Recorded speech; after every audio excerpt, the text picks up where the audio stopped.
బిస్మిల్లాహిర్ రహ్మానిర్ రహీం.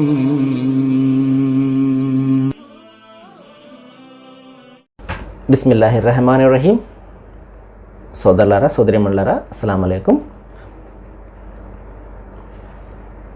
ఒక ముఖ్యమైనటువంటి వాక్యాన్ని నేను ఈరోజు మీతో పంచుకుంటాను.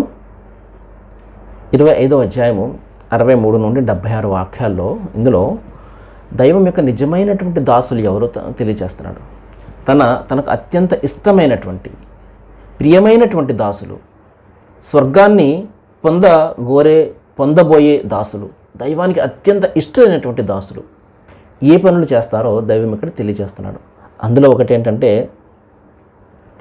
ఇబాదుర్ రెహమాన్ లజీన యమ్షూన అలల్ అరజ్, వారు భూమిపై అణుకువతో నడుస్తారు, ఏ విధమైన గర్వాన్ని ప్రదర్శించరు, తమ ప్రభువు సన్నిధిలో సాష్టాంగపడతారు, రాత్రులు నిలబడి ఆరాధనలు చేస్తారు.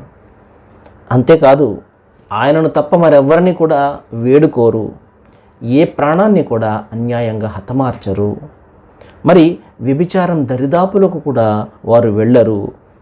మరి ఎవరైతే ఇటువంటి చెడులను ఎవరైతే చేస్తారో వారు సర్వనాశనం అయ్యేవారే.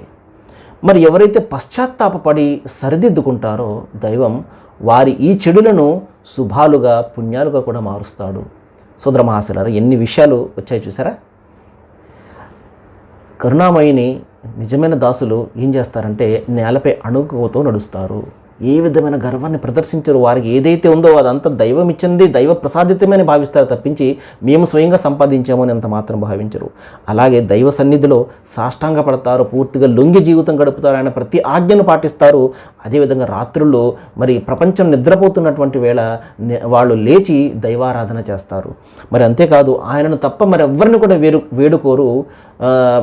ఎటువంటి పరిస్థితుల్లోనైనా మరి ఆయన యొక్క ఏదైతే నమ్మకం, విశ్వాసం ఉందో దాని ఎంత మాత్రం కూడా సడలనియ్యరు. మరి ఏ ప్రాణాన్ని కూడా అన్యాయంగా హతమార్చేవారు కాదు. అదేవిధంగా వ్యభిచారం దరిదాపులకు కూడా వారు. మరి ఎవరైతే ఈ విధంగా చేస్తారో నాశనం అయ్యేవారే.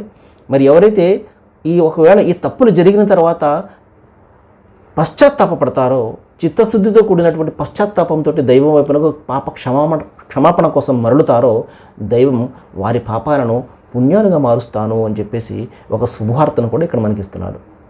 రండి, మనము ఏదైతే దైవం లిస్ట్ చెప్పాడో నా దాసులు ఈ విధంగా ఉంటారు అని ఆ లిస్టులో మనం కూడా చేరిపోవడానికి ప్రయత్నం చేద్దాం. సర్వేజన సుఖనోభవంతు. వాఖిరుద్దావాని అల్హమ్దులిల్లాహి రబ్బిల్ ఆలమీన్.